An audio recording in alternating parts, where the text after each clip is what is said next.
Hello दोस्तों, नमस्कार। आप सभी का स्टडी 91 में स्वागत है।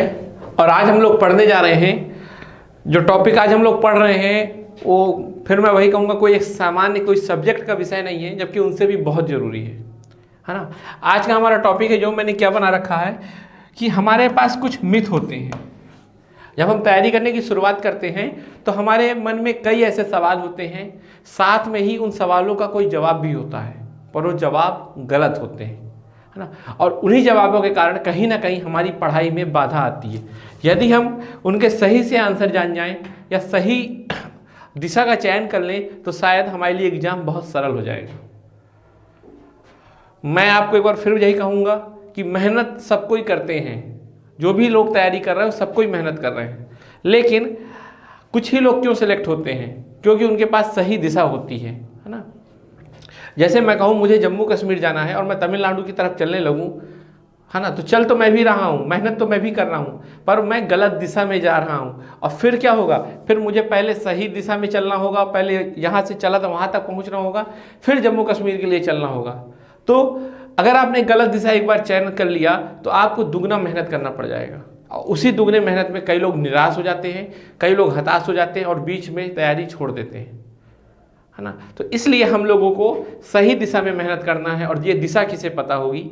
जो पहले गलती कर चुका होगा, जो गलत चल चुका होगा, उसको दिशा भी पता होगी और उसका दर्द भी पता होगा, है ना। तो आइए हम सब ऐसा प्रयास करते हैं जिससे आप लोगों को कम से कम दर्द हो, जल्दी से जल्दी सेलेक्ट हो। और खासकर जब आप नई एज में हो, नए लोग तैयारी कर रहे हो, अगर उस समय ये पता चल जाता है तो बहुत अच्छा होता है, क्योंकि फिर हमें एक शुरुआत ही हम करेंगे और सही दिशा में करेंगे, है ना। तो चलिए शुरू करते हैं। तो आज मैंने जो क्लास है उसमें कई ऐसे सवाल उठाए हैं जिसको लेकर आपके मन में सवाल होता है ना। जैसे हम लोगों के मन में नॉर्मल ये रहता है कि लाखों लोग तैयारी कर रहे हैं, ठीक है, लेकिन आपको वास्तविक रूप से बता दूं कि अगर एग्जाम 5 लाख लोग दे रहे हैं तो ये मान के चलिए कि उसमें 1 लाख लोग जो ऐसे हैं जो पढ़ने वाले हैं, बाकी 4 लाख की कोई तैयारी नहीं है, ये कहीं कंपटीशन में ही नहीं है। केवल 1 लाख लोग ऐसे हैं जो वास्तविक रूप से कंपटीशन में है, या कहिए 70-80 हज़ार ही होंगे मात्र। कंपटीशन केवल 70-80 हज़ार के बीच में होता है यदि 5 लाख लोग एग्जाम दे रहे हैं, है ना। तो कैसे हम लोगों के मन में एक दिमाग में ये रहता है कि लाखों लोग तैयारी करते हैं, हमारा क्या होगा, है ना, जबकि गलत है। ज़्यादा से ज़्यादा 70-80 हज़ार लोग होंगे। मैं सारी बात जो कर रहा हूँ सिविल सर्विस के लिए बात कर रहा हूँ, क्योंकि मेरे पास उसका अनुभव है, मैं उसी की आपसे बात कर सकता हूँ, ठीक। बाकी मैं वो कोई बात नहीं करूँगा जिसके बारे में मुझे कोई जानकारी नहीं है, क्योंकि मेरा उद्देश्य आपको सही बताना है, ठीक, आपको और धोखे में नहीं ले जाना, ठीक है। तो चलिए, क्योंकि जो भी मैं आपको बता रहा हूँ उसके पीछे कोई हिडन एजेंडा नहीं है। जैसे सामान्यतः कई बार ऐसी क्लास चलती हैं, ठीक है, लेकिन हर क्लास के पीछे कोई ना कोई एक हिडन एजेंडा होता है। कोई ना कोई कोचिंग अपना एडवर्टीज करना चाहती है ना, या कुछ भी होता है। लेकिन मेरा जो अभी इंटेंशन है वो प्योर इंटेंशन है, और ये है कि आपको सही बताना। आपके पास भगवान ने दिमाग दिया है, उस दिमाग का आप यूज करिए। अगर आपको लगता है कि मैं कहीं गलत हूँ तो आप वहाँ वीडियो पॉज कर सकते हैं, कैंसिल कर सकते हैं, कमेंट के माध्यम से मुझे कुछ भी कह सकते हैं, ठीक है, आपको इतनी स्वतंत्रता है। तो चलिए आगे चलते हैं। सबसे पहले शुरू करते हैं कि आज की क्लास के लिए हमें क्या करना है। पहले तो डिस्क्लेमर मतलब एक घोषणा, ठीक है, कि अपना दिमाग और दिल दोनों को संतुलित कर लें। आज क्लास सुनते समय अपने दिमाग को और अपने दिल को दोनों को खोल लें, क्योंकि एक सही निर्णय लेते समय, एक सही बात को जानते समय हमें दिमाग से सोचना होगा और दिल से भी उस पर सोचना होगा। पर याद रखिएगा कि दिल उस पर हावी ना हो जाए, अर्थात उसमें हमारी भावनाएं हावी ना हो जाए। हम लोग मूलतः एक भावनात्मक प्राणी होते हैं। संवेग हम पे पहले हावी होते हैं, बाद में हम दिमाग लगाते हैं। जैसे गुस्से में हम अपना ही कई बार नुकसान कर लेते हैं। क्यों? क्योंकि गुस्से के समय हमारे संवेग हावी हो जाते हैं और हम अपना ही नुकसान कर लेते हैं, अर्थात हमारा उस समय दिमाग नहीं चल रहा होता। तो ठीक है, वो खुशी का संवेग हो सकता है, वो गुस्से का संवेग हो सकता है, कोई भी हो सकता है, पर वो सही नहीं है। मेरी क्लास को सुनते समय मैं आपको ये नहीं कहूँगा बहुत भावुक हो जाओ, ठीक है। मेरा वो उद्देश्य नहीं कि आपको मैं इस वीडियो के द्वारा बहुत भावुक कर दूँ, इमोशनल कर दूँ, ताकि आप लाइक करो, कमेंट करो, शेयर करो, ये उद्देश्य नहीं है ना। हाँ, अगर आपको लगे करना है तो कर दीजिएगा। मेरा उद्देश्य है कि आपको एक सही बात की जानकारी हो, उसके लिए आप अपना दिमाग जरूर खोल लीजिएगा, ठीक है। जो आपका दिमाग है सबके बराबर भगवान ने दिया है। और याद रखिएगा, दिमाग कमज़ोर और दिमाग तेज नहीं होता, दिमाग दो तरह का होता है, एक होता है ट्रेंड और एक होता है अनट्रेंड। सबके एक सा दिमाग होता है, बस सब सोचते अलग अलग तरीके से हैं, है ना। सबके सोचने का अलग अलग तरीका होता है, बस बाकी दिमाग सबका भगवान ने एक दिया है। ठीक, तो चलिए दूसरी बात, ये कोई एक मोटिवेशनल वीडियो नहीं है ना। आप लोग सोचो कि ये मोटिवेशनल वीडियो है, मेरा कहने का मतलब है, मेरा उद्देश्य आपको कोई मोटिवेशन करना नहीं है ना। मैं आपको सच्चाई बताऊंगा, यदि आप मोटिवेट होते हो तो ठीक है, पर हाँ वो मोटिवेशन ऐसा हो कि कम से कम 3 साल रहे, वो दिमाग का मोटिवेशन हो, दिल का मोटिवेशन नहीं। दिल का मोटिवेशन ये होगा कि अभी मोटिवेट हुए, आधे घंटे बाद दूसरी मूवी देखी, भूल गए। जैसे हम लोगों में नॉर्मल क्या होता है, एक मूवी देखी जिसमें आमिर खान आईपीएस बने हैं तो हमें आईपीएस बनने का शौक चढ़ेगा, और दूसरी मूवी देखी शादी में जरूर आना कि लड़का आईएएस बना है तो हम आईएएस बनेंगे अब, है ना। फिर देखी कि वकील बनना है तो वकील बनेंगे, डॉक्टर बनना, तो क्या मूवी देख रहे हो ऐसे मोटिवेट हो रहे हैं। तो ये क्या है, ये तो मतलब आप अगर 17-18 साल के ऊपर हो गए और यही स्थिति आपकी है तो फिर अपने आप पे विचार करिए।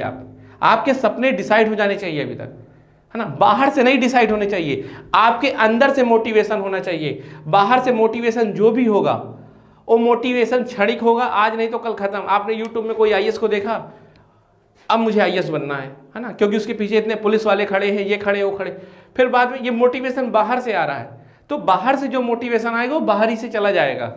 आपके अगर अंदर से आग नहीं है तो आप ये वीडियो मत देखिए, मत पढ़िए। अगर अंदर से आपको लगता है कि तैयारी करनी चाहिए, है ना, दिमाग के साथ सोचिएगा कि आप वाकई करना चाह रहे हैं तो ही ये वीडियो देखिए, या मैं कहूँगा तैयारी शुरू करिए। ऐसा नहीं कि हर आदमी सिविल सर्विस आईएएस पीसीएस ही बनता है। हर आदमी के अंदर एक टैलेंट होता है। कोई आदमी हीरो बन सकता है, कोई आदमी नेता बन सकता है, कोई आदमी वकील बन सकता है, कोई पेंटर बन सकता है। अगर सचिन को भी मान लो सिविल सर्विस की तैयारी कराई जाती तो शायद एक हमारा बहुत बड़ा खिलाड़ी खो दिया होता हमने, है ना। तो हर आदमी के अंदर एक कला होती है, आप उस कला को समझिए और उसको आगे लेके जाइए। मैं बार बार कह रहा हूँ, मेरा कोई हिडन एजेंडा नहीं है कि आप सिविल सर्विस की तैयारी करो। यदि आपको लगता है आपके अंदर कोई दूसरी क्षमता है तो आप उसको निखारो, हम उसमें आपका सहयोग देंगे। ठीक है, बस आपके अंदर कला हो और उस कला को निखारने का डेडिकेशन हो।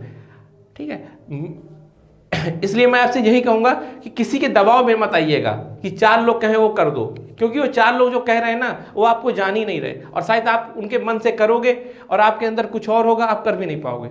जैसे मान लो मैं मछली को कह दूं कि भाई तुम देखो थल में रहना सीखो, सब कोई थल में रहते, तुम क्यों रहते हो। और मान लो किसी दिन ईगो फंसा के आ गई पानी में से थल में और मर जाएगी वो, क्यों? क्योंकि उसके अंदर वो क्षमता नहीं है, वो नेचर नहीं है उसके अंदर। हर व्यक्ति का अपना नेचर होता है, हर व्यक्ति के अंदर अपनी एक कला होती है, आप उसको निखारो, किसी और की बात मत सुनो। कोई कुछ भी कहे आपको इग्नोर करना है, क्योंकि ये आपका जीवन है ना। लोगों का काम कहना है और कुछ ना कुछ कहेंगे। लोग क्यों कहते हैं? क्योंकि आपके सामने खुद को साबित करना चाह रहे हैं। जैसे मान लीजिए मैं कोई मेरा दोस्त आ जाए, अब मैं दोस्त से कहूँ कि यार तुम आईएएस बनो यार, इतने टैलेंटेड हो, दोस्त भी गदगद, मैं भी गदगद, जबकि वो कूड़ा है मान लीजिए, तो मैंने अपने दोस्त की मैंने क्यों किया? भाई ठीक है मैंने बोल दिया, वो मेरे से खुश रहेगा, मुझे क्या दिक्कत, वो मुझे अच्छा खिलाएगा पिलाएगा, है ना। तो ये भी होता है आज की दुनिया में। तो दुनिया क्या कहती है आप ये मत सोचो, दुनिया क्या करती है आपको अपने बारे में डिसाइड करना है। यदि आप अपने बारे में नहीं डिसाइड कर पा रहे तो आप छोड़ दो सब कुछ। ठीक, तो चलिए आगे चलते हैं। ठीक है, जो मेरी बात आपको सही लगे केवल उसको समझिएगा, जो आपको मेरी बात गलत लगे मुझे बताइएगा। तो चलिए सबसे पहले एक सवाल है जो सिविल सर्विस की तैयारी करने के शुरुआत में होता है। ये अभी मैं उस स्टेज को बता रहा हूँ जब बच्चे तैयारी करना शुरू कर रहे होते हैं। तो एक मन में सवाल होता है सबके मन में कि इस एग्जाम में केवल टॉपर्स ही सेलेक्ट होते हैं। मैंने एक इमेज के द्वारा बताया है, ये जैसे बच्चे ने टॉप किया है, तो एक सवाल ये है कि इस सिलेक्शन वही लोगों का होगा जो अपने एकेडमिक सेशन में टॉप किया होगा, अर्थात जो high school, inter, BA, BSc में टॉप करते रहे होंगे उन्हीं का सिलेक्शन होगा, अर्थात ये टॉपर्स का एग्जाम है। ये बात बिल्कुल बिल्कुल गलत है। मैं आपको बता दूं, सिविल सर्विस में अगर ऐसा होता कि केवल टॉपर्स का एग्जाम होता तो ये बताइए जो मिनिमम कुछ 60% 70% माना है क्या उसने? ये कहा है क्या कि केवल 80% वाले बच्चे ही फॉर्म भर पाएंगे? उसने तो कहा है आपकी 3rd डिग्री हो तब भी आ जाओ। और सिलेक्शन भी लोगों का होता है, आप कई ऐसे सिलेक्टेड लोग पाओगे जो 2nd डिवीजन है ना। मेरी बात समझिए, कई लोग ऐसे पाओगे जो 55% हैं, ठीक है, 48% है, कई ऐसे लोग हैं। क्योंकि ये टॉपर्स का एग्जाम नहीं है, ये एग्जाम है लगातार मेहनत करने वालों का। अगर आप लगातार मेहनत करना जानते हैं तो ये आपका एग्जाम है। अगर मेहनत करना नहीं जानते और कितने भी टॉपर्स रहे हो आप, तो अब आपका ये एग्जाम नहीं है। आज के समय में तो टॉपर से टीचर जल्दी बन जाते हैं, है ना। सिविल सर्विस टॉपर्स का एग्जाम नहीं है, सिविल सर्विस एग्जाम है लगातार मेहनत करने वालों का। आपके चाहे हाई स्कूल में 90% हो और चाहे हाई स्कूल में आपके 45% हो। क्योंकि आपको पता होना चाहिए कि ये एग्जाम परसेंट का नहीं है, ये एग्जाम पर्सनालिटी का है। आपके हाई स्कूल और इंटर में जो परसेंट थे उस समय आपने पढ़ा कि नहीं पढ़ा उस पर निर्भर करता है, ये आपकी क्षमता नहीं बता रहे। जैसे मान लीजिए मैंने 2009 में कोई हाई स्कूल इंटर किया और उस समय मैंने नहीं पढ़ा, मैं लापरवाह हो गया, उस समय मैं बीमार हो गया, तो क्या इसका ये भी मतलब होगा कि मैं भविष्य में नहीं पढ़ूंगा? ऐसा तो नहीं है, मैं पढ़ सकता हूं, है ना। तो ये वही बात है। इसलिए ये एग्जाम किसका है? पर्सनालिटी का है, परसेंट का नहीं। पर्सनालिटी मतलब क्या होती है? पर्सनालिटी मतलब आपका दृष्टिकोण, आप किसी चीज को कैसे देखते हो। यदि आपके अंदर एक मैच्योर पर्सनालिटी है, आप खुद से झूठ नहीं बोलते, आपको अंदर सही चीज़ों की समझ है, आप बहुत जल्दी किसी से ना प्रभावित होते कि एक दिन बड़े खुश है एक दिन बड़े नाराज है, तो आप ये तैयारी कर सकते हो। अब ऐसा नहीं कि एक दिन 18 घंटे पढ़ा, 16 घंटे, 3 दिन बाद में पढ़ा ही नहीं, है ना। तो ये भी एक दिक्कत है। तो इसलिए आपकी ये एग्जाम परसेंटेज का नहीं है, ये एग्जाम पर्सनालिटी का है। यदि आपको लगता है कि आपके अंदर एक अधिकारी वाली पर्सनालिटी है ना, अधिकारी मतलब तैयार कोट पैंट नहीं, अधिकारी मतलब समझदारी वाली एक स्थिति है आपके अंदर, तो आप इसकी तैयारी करिए। ये एग्जाम कहीं भी परसेंटेज का नहीं है। आपका हाई स्कूल इंटर में कोई भी परसेंटेज हो, आप आराम से बेफिक्र होकर तैयारी कर सकते हैं, है ना। ठीक। दूसरी बात, एक और इसमें समस्या है। जैसे कई लोग कहते हैं कि सबसे पहले हम खुद अपने बारे में क्या विचार करते हैं कि हमसे नहीं हो पाएगा। हम लोग यही सोचते हैं ना कि हमसे नहीं हो पाएगा, यार इतना कठिन एग्जाम है, बहुत बड़े लोग पढ़ते होंगे, इसमें बहुत ज़्यादा लोग पढ़ते होंगे, रात दिन पढ़ते होंगे, है ना, टॉपर्स का एग्जाम है। और हम क्या सोचते हैं? हमसे नहीं हो पाएगा। कुछ लोग ये नहीं सोचते, तो कुछ लोगों को ये दूसरे लोगों द्वारा सोचवा दिया जाता है क्या, कि बेटा तुमसे ना हो पाएगा, है ना। ये भी है। अर्थात क्या है, मान लो मैं गया किसी से पूछा एग्जाम दूं, अरे यार तुमसे ना हो पाएगा, फिर हमने भी यही सोचा हमसे ना हो पाएगा, और जाके चुपचाप से कुछ और करने लगते हैं। अरे हम क्यों कुछ और करें? हमारा जो मन है हम वही करेंगे ना। सफल या असफल होना एक अलग बात होती है, ये एक अलग चरण होता है। सबसे मेन होता है प्रयास, है ना। अगर आपका अच्छा लगता है, आपका जीवन है, तो आप डिसाइड करो। हाँ, ये जरूर होगा कि अगर आप जो नाव चला रहे हो धारा के विपरीत है, तो आपको थोड़ी संघर्ष करना पड़ेगा। पर यह बात आपको बहुत अच्छे से याद होना चाहिए कि जो तैराक होते हैं वो धारा के विपरीत जाते हैं, और जो मुर्दा होते हैं, जो मर चुके होते हैं, जिनके अंदर कोई सपने नहीं होते हैं, है ना, जिनके अंदर कोई आरजू नहीं होती, वही मुर्दे होते हैं और वो धारा की दिशा में चलते हैं। अर्थात जो लोग कोई कह देगा वैसे ही करने लगेंगे, उनका अपने बारे में अपने लिए कोई विचार नहीं है। तो आपको डिसाइड करना है कि आप किस तरह हो। यदि आपके अंदर क्षमता है कि आप कर सकते हो, तो आपको अपनी क्षमता में बिलीव करना है, आपको अपने आप को प्रूफ करना होगा। किसी को नहीं पता होगा कि सचिन पहले खिलाड़ी बनेंगे, उन्होंने खुद को प्रूव किया, धोनी को ने खुद को प्रूव किया। अगर आप इनको समझ रहे हो, इनके पीछे का बैकग्राउंड भी देखो, ठीक। एक दिन में कोई धोनी और सचिन नहीं बन जाता। मेरी बातों में दिमाग लगाना, इमोशन नहीं, मैं बार बार बोल रहा हूँ, ये बातें आपको बहुत इमोशनल रूप पे क्या अभी सोचने लगोगे, फिर दिमाग बंद कर दोगे। दिमाग लगा के सोचो, क्या इनके पीछे की कहानी आप जानते हो? नहीं जानते। जब नहीं जानते हो तो फिर अपने आप को बदलो और कहो अपने आप से कि तुम कुछ भी हो, तुम बदल सकते हो। बस मेहनत करनी पड़ेगी रात दिन। और मेहनत रात दिन मतलब ये नहीं होता कि 2 दिन पढ़ लिया, पूरे 2 साल आपको मेहनत करनी पड़ेगी, और शायद बहुत से लोग नहीं कर पाते। मैं बहुत इसी समाज का प्राणी हूँ, मैंने बहुत लोगों को देखा है ना। और ऐसा नहीं है कि सबको पढ़ना ही है। मैं बार बार कह रहा हूँ, यदि आपके अंदर एक खिलाड़ी है तो आप उसके लिए मेहनत करो, किताबें मत छुओ, है ना। लेकिन अपना जो भी सपना है वो अपने अनुसार देखो, अपने अनुसार जियो। सबके जीवन में समस्याएं और दिक्कत आती हैं, उन्हीं समस्याओं से जब आप लड़ते हो तब आप खुद को निखारते हो, है ना। दूसरी चीज, जैसे मैंने कहा, अब मैं एक आपको उदाहरण देता हूं और समझ में आएगा। ये है अरुणिमा सिन्हा, ठीक है। एक सामान्य आदमी जिसके दोनों अच्छे पैर हों, खूब स्वस्थ हो, लेकिन हिमालय के बारे में चढ़ने की सोच नहीं सकता, माउंट एवरेस्ट के बारे में। आप सोचिए कि जिस लड़की के दोनों पैर नहीं हो, जिस लड़की के 2 पैर कृत्रिम पैर हो, यदि वो हिमालय में चढ़ने की सोचेगी तो उसके बारे में समाज क्या कहेगा कि बेटा तुमसे नहीं हो पाएगा, तुम मत परेशान हो, तुम क्या मूर्खता कर रहे हो, तुम क्यों अपना समय बर्बाद कर रहे हो, सब यही कहेंगे। लेकिन उस लड़की ने अपने ऊपर भरोसा किया और देखिए उसके कृत्रिम पैर हैं दोनों, तब भी ये लड़की हिमालय तक चढ़ी। ये है अरुणिमा सिन्हा। अगर ये समाज की बात सुनती तो शायद ये कभी अपने आप को साबित नहीं कर पाती, है ना। समाज मतलब समझ रहे हैं ना, समाज के अनुसार चलेंगे, उसके अनुसार कार्य करेंगे तो वही है, फिर आप मुर्दा हैं, है ना। ना कोई आरजू है ना कोई जुस्तजू है, ठीक है। तो फिर आप एक कफन ही ओढ़ लीजिए। कहने का मतलब समझ, मेरी बात बुरी लगेगी तो उसके लिए सॉरी, पर जो सच्चाई है मैं वो बता रहा हूँ। फिर दूसरी बात है माउंटेन माझी, मूवी देखी होगी, कितनों ने नहीं इसको पागल कहा कि बगला गया है ये इंसान, है ना, जाने क्या कर रहा है। सबने इसे पागल साबित कर दिया था, पर इसने खुद को सही साबित किया, समझ रहे। अब ये बताइए, जो लोग मुंबई में थे लॉकडाउन के समय, कभी सोचा था कि बिहार आ जाएंगे? लेकिन आए ना पैदल। तो क्या उन्होंने उनसे अगर किसी से पूछ लेते तो लोग यही कहते पगला गए हो क्या, यहीं रहो, है ना, बेवकूफ हो क्या, दिमाग नहीं चल रहा, तुम इतने पैदल चले जाओगे। लेकिन उन्होंने क्या किया, उन्होंने किया क्योंकि अपने आप को साबित किया। मेरी बात समझ में आई? तो आपको भी यही करना है अगर आपका मन है कुछ अच्छा करने का, है ना। देखिए आदमी क्या करता है कि समाज के अनुसार जीवन क्यों जीता है, इसलिए जीता है कि अगर कोई गलत होगा, कभी फेल होगा तो समाज को दोष दे देगा। जैसे मान लो मेरे पापा ने कहा कि सिविल सर्विस की तैयारी मत करो, हमने कहा ठीक। उन्होंने कहा कि तुम डॉक्टरी की पढ़ाई करो, हमने कहा ठीक। अब मान लो अगर मैं डॉक्टर नहीं बना तो मुझे पता है कि मैं किसी के लिए इसको जिम्मेदार ठहरा दूंगा, पापा को, कि आप ही ने तो कहा था, तो मैं सुरक्षित रहूंगा। हम लोग एक कंफर्ट जोन में रहते हैं, हमें लोगों को आदत है हमेशा आराम में रहने की, इसी कारण हम लोग कोई ना बड़े सपने नहीं देखते, ठीक। और उसके लिए हम लोग झूठ बोलना चालू कर देते हैं खुद से कि यार मेरी घर की हालत सही नहीं है इसलिए मैं तैयारी नहीं कर रहा, यार मेरे मार्कशीट नहीं आई इसलिए नहीं तैयारी कर रहा, है ना। अगर आपके अंदर मन में है, दिल में कहीं कुछ है तो उसको समझिए, क्योंकि आपका जीवन है, आपको निर्णय लेना है, ठीक है। तो इस तरह इन दोनों उदाहरण से समझ गए। एक और मैं उदाहरण देता हूं। एक समय वनडे में 200 रन बनाना किसी का सपना भी नहीं होता था, लोग सोचते नहीं थे कि कभी 200 रन बनेंगे, है ना। लेकिन एक बार अगर उसे एक महान व्यक्ति अर्थात सचिन ने ही बनाया और किसी ने नहीं, जब सचिन ने बना लिया तो आप देखो कि कई लोग अब 200 रन बना चुके। अब लोगों को सपना क्या लगने लगा, और छोटा लगने लगा। तो हम लोगों की क्या आदत होती है, हम लोग देखते हैं मेरे गांव से कोई नहीं निकला तो हम कहां से निकल जाएंगे। लेकिन आप सचिन बनोगे ना अगर, तो पहली बार आप ही निकलोगे, फिर आपके बाद गांव से कई लोग निकलेंगे।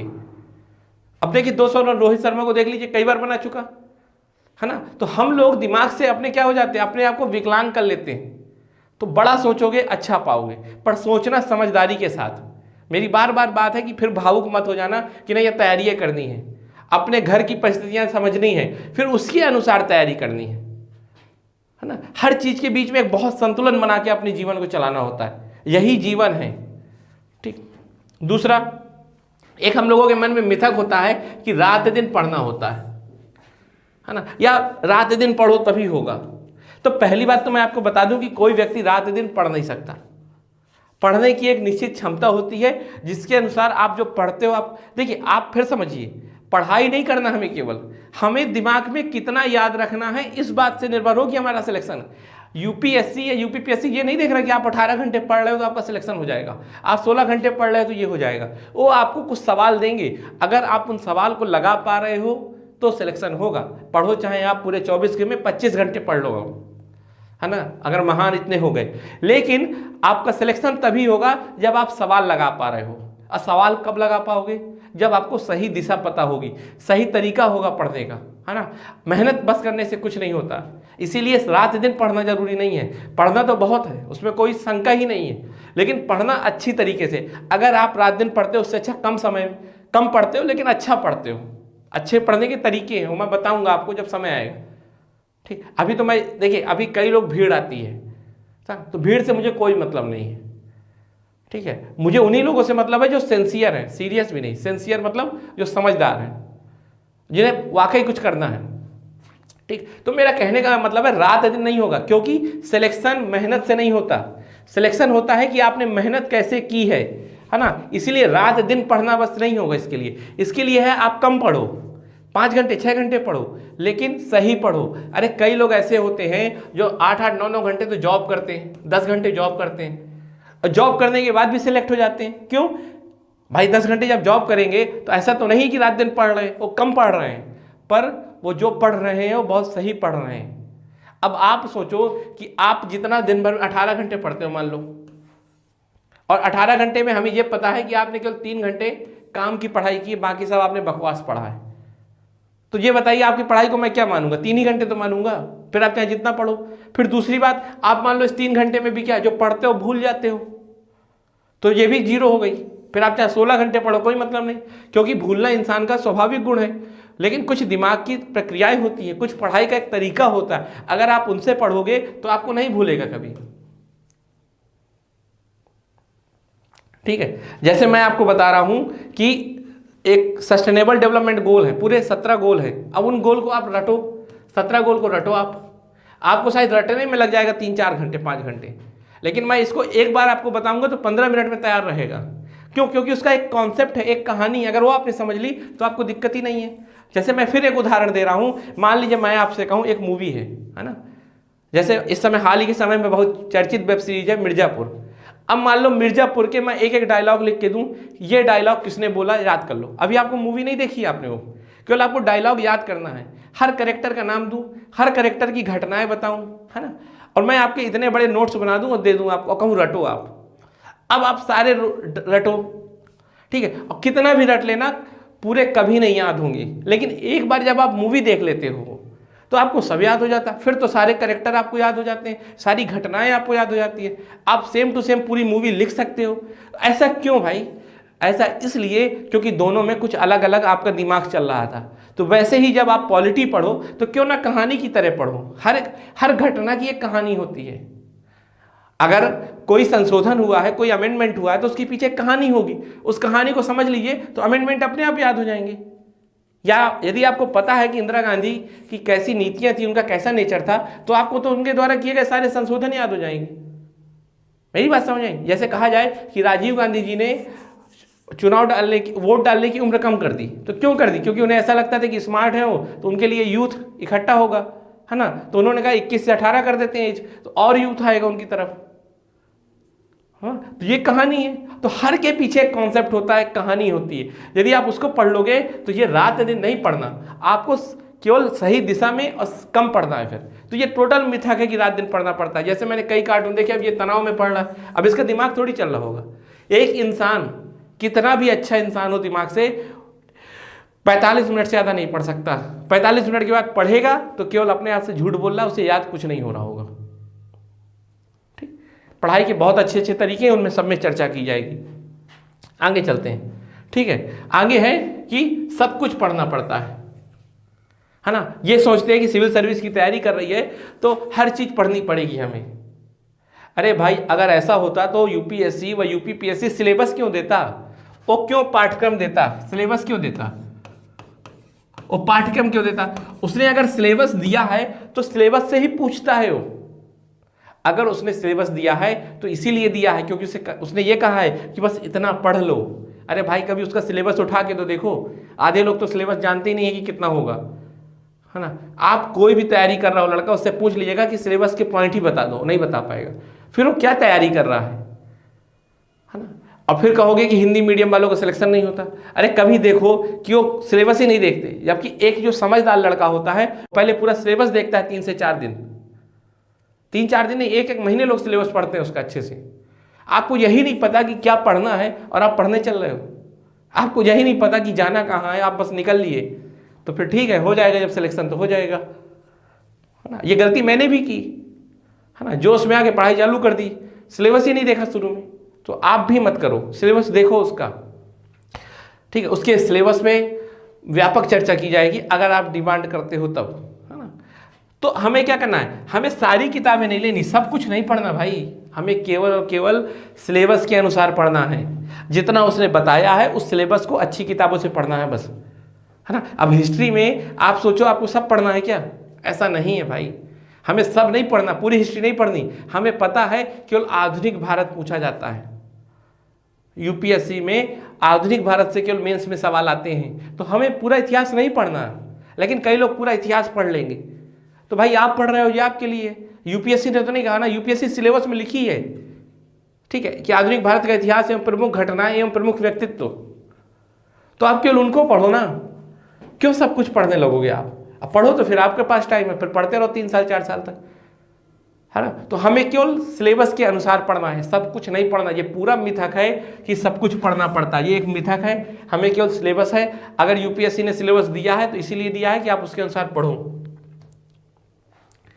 एक सवाल है कि सिलेक्शन किस्मत वालों का होता है, ये आप देखोगे यार किस्मत होगी तभी सिलेक्शन होगा। मैं इस बात से इनकार नहीं करता, ठीक है, कि होता है कि नहीं होता। क्यों? क्योंकि किस्मत है कि नहीं ये हमें पता ही नहीं है। जब हमें ये नहीं पता कि किस्मत है कि नहीं है भी और नहीं भी बराबर चांस है, तो भाई हम ट्राई क्यों ना करें, है ना।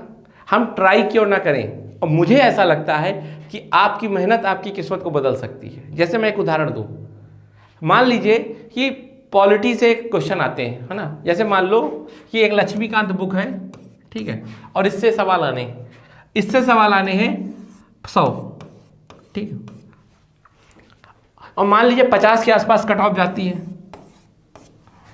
आपने क्या किया, आप पहली बार एग्जाम देके आए, आपने सोचा मेरे 51 से 54 सही होंगे, और आपने कहा नहीं हुआ सर। फिर मान लीजिए रिजल्ट आया, आपका सिलेक्शन नहीं हुआ, है ना। मान लीजिए कि आप वहां पर गलत गोला भराए हो एक सवाल का, बिल्कुल पॉसिबल है।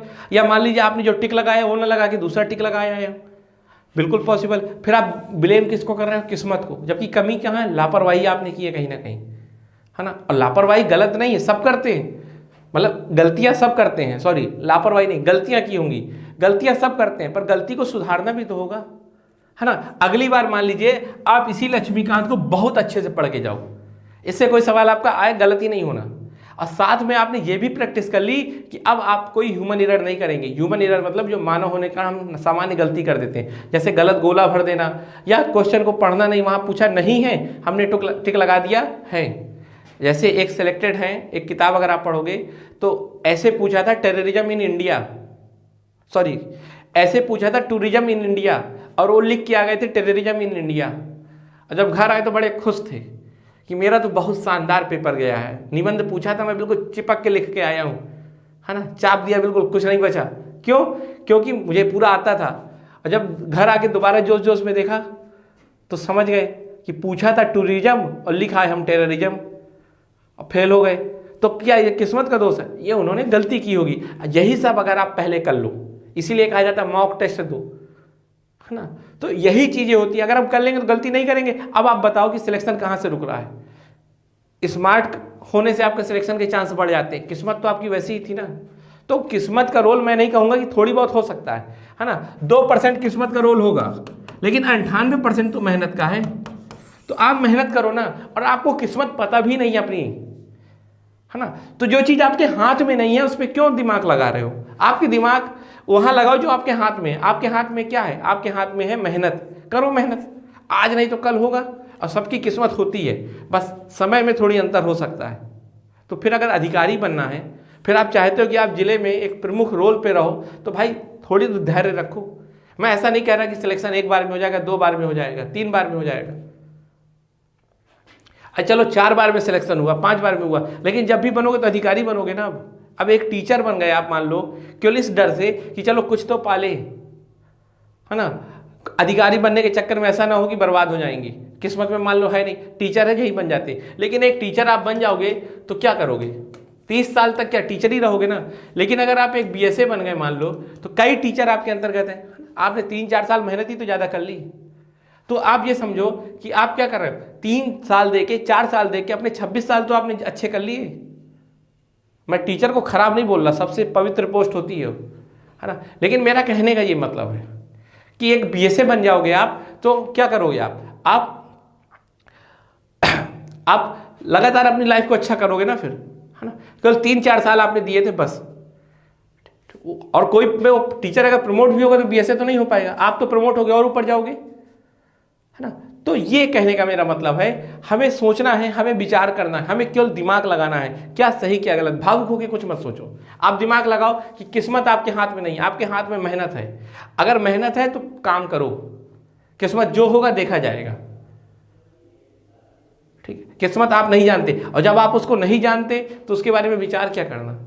और कहा भी जाता है, कहावत है, ठीक है, अब्दुल कलाम जी ने क्या कहा है कि इंतजार करने वालों को उतना ही मिलता है जितना मेहनत करने वाले छोड़ देते हैं। बिल्कुल सही बात है, इंतजार की जगह आप ये भी लगा लो कि किस्मत वालों को केवल उतना ही मिलता है जितना मेहनत करने वाले छोड़ देते हैं, क्योंकि इंतजार का मतलब क्या है, किस्मती से है ना, हमारी जो किस्मत में होगा आ जाएगा।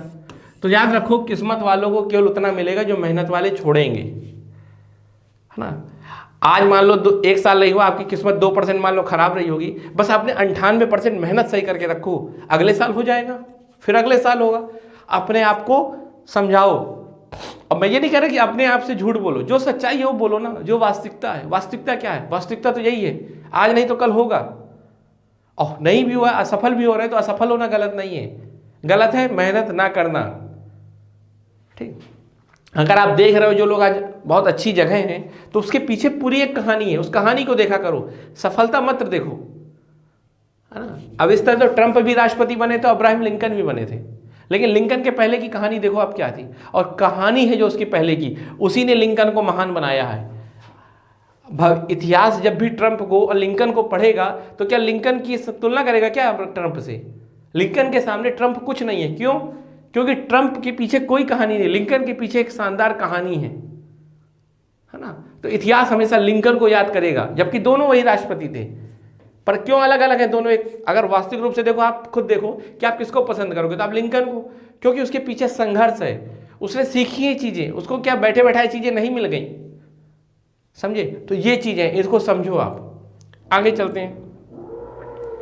एक मिथक है कि दिल्ली में ही कोचिंग करना ही होता है तभी एडमिशन होता है। तो पहले कुछ में बात कर ले, मान लो जैसे ये दिल्ली में बच्चे पढ़ रहे हैं, तो क्या इन सब बच्चों का एडमिशन हो जाएगा क्या, क्योंकि ये दिल्ली में पढ़ रहे हैं? तो पहली बात तो ऐसा नहीं है, होगा 1-2 का। अगर उन 1-2 का सिलेक्शन हो रहा है, तो मतलब ये जरूर नहीं है कि दिल्ली से सिलेक्शन होता है ना। और साथ में 1-2 का ऐसी जगह से भी सिलेक्शन हो जाता है यहाँ पर वो लोग दिल्ली में नहीं है, बाहर से होता है। तो ये एक मिथक है कि दिल्ली में ही रह के एडमिशन होता है, क्योंकि एडमिशन के लिए क्या जरूरी है? सबसे ज्यादा जरूरी है बुक मटेरियल। तो भाई आपको पता है कि आज के यूट्यूब के चैनल में, दुनिया में आज इतना इंटरनेट अच्छा है कि आपको कोई भी मटेरियल कहीं भी मिल सकता है। तो फिर भाई दिल्ली क्यों जाना? दिल्ली और कोचिंग केवल एक मिथक है। रही बात कोचिंग की, तो कहेंगे ही दिल्ली आओ, क्योंकि भाई उनकी कोचिंग उसी से चल रही है ना। फिर मैंने कहा उनके हिडन एजेंडा होगा कि आओ हमारी कोचिंग में पढ़ो, है ना। तो लेकिन उनका उद्देश्य आपका सिलेक्शन कराना नहीं, उनका उद्देश्य आपका बिजनेस, अपना बिजनेस चलाना है।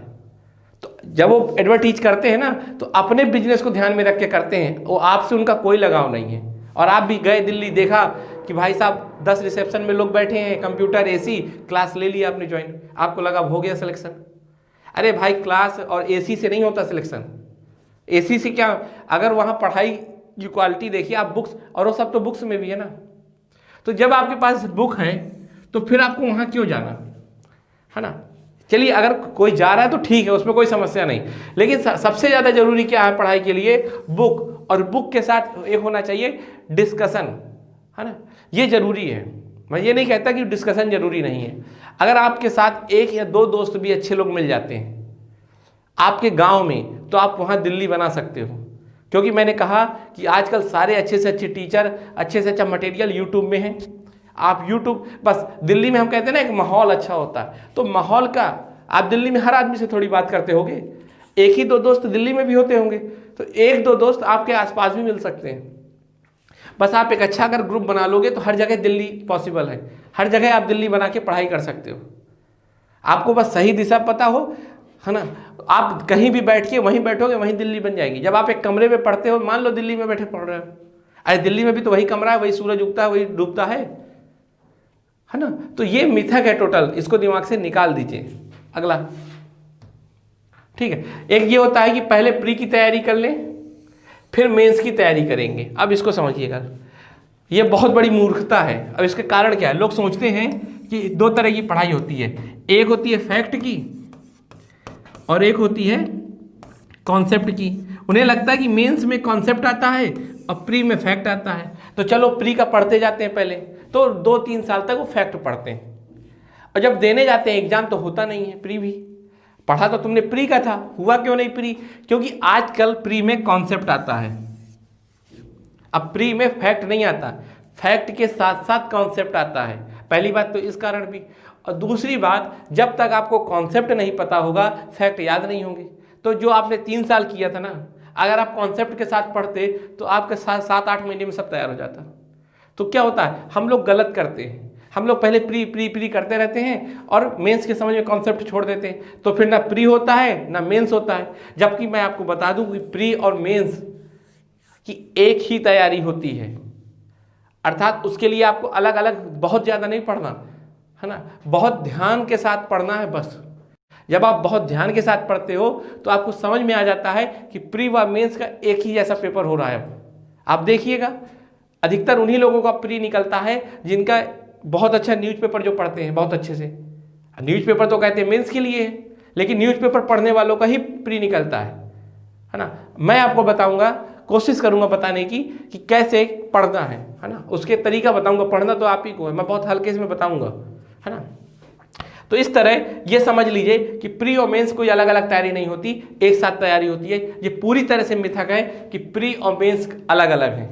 प्री और मेंस एक ही एग्जाम के पार्ट है, वो एक समय का दौर अलग था। यदि आप ऐसे किसी से पूछते हैं जिसने 85 में तैयारी की थी, जिसने 2005 में तैयारी की थी, तो भाई उसके अनुसार तो ठीक है, प्री और मेंस अलग अलग है। और आप अगर इससे पूछेंगे तो फिर ठीक है, इसी की तरह पढ़ाई करिए। अब एग्जाम बदल गया है पर, है ना, तो ध्यान रखिएगा जब किसी से पूछिएगा। मैंने आपको पहले की वीडियो में बता रखा है कि जो हम लोग गलतियां करते हैं उनमें से एक गलती ये भी है कि मान लो किसी ने 1975 में आईएएस निकाला था, अब उससे पूछ लिया अगर हमने और उसकी तरह पढ़ने लगे तो हमारा कभी सिलेक्शन नहीं होगा। उसने उस समय के अनुसार मेहनत की थी, अब डिमांड अलग है। बात समझ में आई? फिर एक उदाहरण से इसको समझ लीजिए। जिस व्यक्ति ने कभी मान लीजिए ऑस्ट्रेलिया में मैच ना खेला हो, है ना, केवल भारत में ही खेला हो, और उससे अगर हम पूछ के खेलेंगे ऑस्ट्रेलिया में तो हम फेल हो जाएंगे, है ना, क्योंकि उसे ऑस्ट्रेलिया का एक्सपीरियंस ही नहीं है। तो चलिए आगे चलते हैं।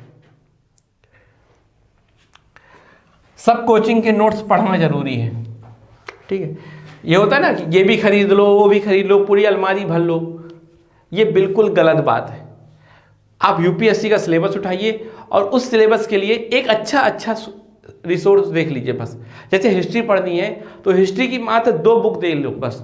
आप एक स्पेक्ट्रम देख लो, ठीक है, और एक शेखरचंद बंदोपाध्याय की आती है, ठीक है, प्लासी से विभाजन तक, उसको देख लो। इन 2 बुक के अलावा आपको कोई तीसरी बुक टच नहीं करनी, और आपका होगा प्री और मेंस भी होगा। सवाल ये है कि आपने बुक को पढ़ा कैसे है ना। बुक को पढ़ने में भी बहुत अंतर होता है। आप एक बुक को पढ़ोगे और एक बुक को मैं पढ़ूंगा, दोनों में बहुत अंतर होगा। और आप किसको कहोगे? बुक को दोष दे दोगे कि यार ये किताब बेकार है, जबकि मैं कहूंगा कि किताब को पढ़ने का आपका तरीका बेकार था। आप में कमी है, किताब में नहीं। आप किताब को दोष दे रहे हो, केवल ये आपकी गलती है, खुद से झूठ बोल रहे हो। किताब को कोई नुकसान नहीं होगा, आपको नुकसान होगा। देखिए मैं जो बात बोल रहा हूँ हर बात में एक मतलब है, समझिएगा उसको, है ना, क्योंकि अगर आपको अपने साथ अच्छा करना है तो समझना होगा, दिमाग खोल के रहिएगा। बार बार बोल रहा हूँ, कोई किताब आपको ज़्यादा नहीं पढ़नी। फिर पहले सब पढ़ लूँ फिर आंसर राइटिंग लिखूंगा, और सीधे कई लोग तो होते हैं मेंस में लिख लेंगे। उन्हें लगता है कि जब मुझे आता है तो मैं लिख लूंगा, क्या दिक्कत है, मेरे दिमाग में सब कुछ है, मैं लिख लूंगा, है ना। और आपको पता होना चाहिए, आप चाहे 10 साल पढ़ो, जो आप 3 घंटे में लिखोगे ना वही एग्जामिनर देखता है और उसी पे आपका सिलेक्शन होगा। अब मन में एक सवाल सोचो, ठीक, अब देखिए लिख रहे हैं, ये भी रो रहे हैं, है ना, ये वही है जिन्होंने ये सोचा था कि मैं सीधे एग्जाम में लिख लूंगा। अब एक उदाहरण मैं आपको बता दे रहा हूं बहुत अच्छा। मान लो मैंने आपको 1 साल रोज आप मेरे पास आते थे, मैंने आपको सिखाया कि तैरना कैसे है। कहाँ पर? क्लासरूम में। मैंने आपको पूरी फिजिक्स बता दी तैरने की, कि जब भी कूदना ऐसे हाथ मारना, ऐसे मारना, नाक दबा लेना, ये कर लेना, वो कर लेना। तैरना मैंने आपको पूरी तरह से सिखा दिया और आपके खूब अच्छे नोट्स बना दिए। और फिर 1 साल बाद में और आपने क्या कहा? आपने यही कहा कि सर आप सिखा दो, बाकी तो मैं तैर लूँगा। और जब 1 साल बाद मैंने आपको नदी में फेंका तो सीधे आप ऊपर तैरते आओगे, बस निपट चुके होगे। और आपके नोट्स उस समय आपके साथ भी बंधे हुए हैं, फिर क्या होगा? डूब जाओगे, नहीं तैर पाओगे। क्यों? क्योंकि तैरने को जानना और तैरना दोनों अलग अलग चीज़ है। एक स्किल है, एक इंफॉर्मेशन है। इंफॉर्मेशन अलग चीज़ होती है, स्किल अलग चीज़ होती है। मैं रोज आपको बैठाऊं और बताऊं कि जब शेन वॉर्न बॉलिंग करे तो ऐसे खेलना, लेकिन जब आप मैच खेलने उतरेंगे ना तो शायद आप नहीं खेल पाओगे, क्योंकि वो स्किल है, उसके लिए अभ्यास करना होगा। वैसे ही आंसर राइटिंग होता है, सब पता हो, आपको अभी लिखने को कह दूं तो आप नहीं लिख पाओगे। करके देख लीजिए। यदि आप ये भी सोच रहे हो कि मैं सब पढ़ लूँ तो लिख लूँगा, तो आप खुद को बेवकूफ़ बना रहे हो। इसमें मैं चर्चा करूँगा जब आंसर राइटिंग की क्लास में चर्चा करूँगा, है ना। जब भी आपका मन हो आंसर राइटिंग का तो बताइएगा, मैं आपको बताऊँगा कि कैसे हम लोग खुद से झूठ बोलते हैं। अगर आपके मन में ये लग रहा है ना कि आप सब पढ़ लोगे तो आप एक अच्छा आंसर लिख लोगे, देख लीजिएगा, आपको मैं टॉपिक बता दूंगा, जितना पढ़ना उसके बारे में पढ़ लीजिएगा, लेकिन जब आप लिखने आओगे ना तो कुछ नहीं लिख पाओगे। ये मेरा चैलेंज है, ठीक है। तो इसलिए मैं कह रहा हूं कि अपने मिथक तोड़िए, लिखने की थोड़ी थोड़ी प्रैक्टिस करिए, कुछ भी लिखिए, अपने बारे में लिखिए, अपनी डायरी लिखा करिए थोड़ी, है ना। क्योंकि लिखना एक स्किल है, जानना एक इंफॉर्मेशन है, और दोनों में बहुत बड़ा अंतर है, ठीक है। जैसे मैं आपको कह दूं, एक और उदाहरण देख लो, जैसे मैं आपको गाड़ी चलाना सिखा दूं बैठा के क्लास में कि गाड़ी कैसे चलाते हैं, आप यूट्यूब से सीखिए। अब अगर आप यूट्यूब से गाड़ी चलाना सीखेंगे तो क्या होगा हालत, जानते हैं ना, जब सड़क में उतरेंगे खुद भी मरेंगे और आप भी मरेंगे। तो इसीलिए वही बात है। अब आप सोचो मैं यूट्यूब से आपको आंसर राइटिंग करना सिखा दूं और आप केवल हेडफोन लगा लो और सीख जाओगे, कभी नहीं सीखोगे जब तक लिखोगे नहीं। तो मेहनत करनी पड़ेगी, ये भी एक समझिए, ठीक है। सवाल है अब कि अभी तक तो मैंने बताया आपको क्या क्या नहीं करना, पहली एक वीडियो पहले दे चुका हूं, आज फिर एक वीडियो, और इसमें मैंने बताया कि आपको क्या क्या नहीं करना। तो ये तो मैंने आपको बताया कि आपको गलतियां नहीं करनी, लेकिन ये भी तो बताना है कि क्या करना है ना। मैंने अभी आपको बताया कि इस दिशा में मत जाना, पर यही काम मेरा भी बताना है कि किस दिशा में जाना। ये क्या, आपके पास कोई भी एक समझदार, कोई भी एक ईमानदार, समझदार से ज़्यादा जरूरी है ईमानदार इंसान हो जिसने तैयारी की हो, है ना, तो उससे पूछिए, वरना फिर मैं तो हूँ ही, ठीक है। और जल्दी ही आपके सामने फिर आऊँगा। आपके पास कोई भी और सवाल हो आप उनको कमेंट के माध्यम से जरूर पूछिएगा, क्योंकि मैं उस सवाल का जवाब उसी वीडियो में दूंगा।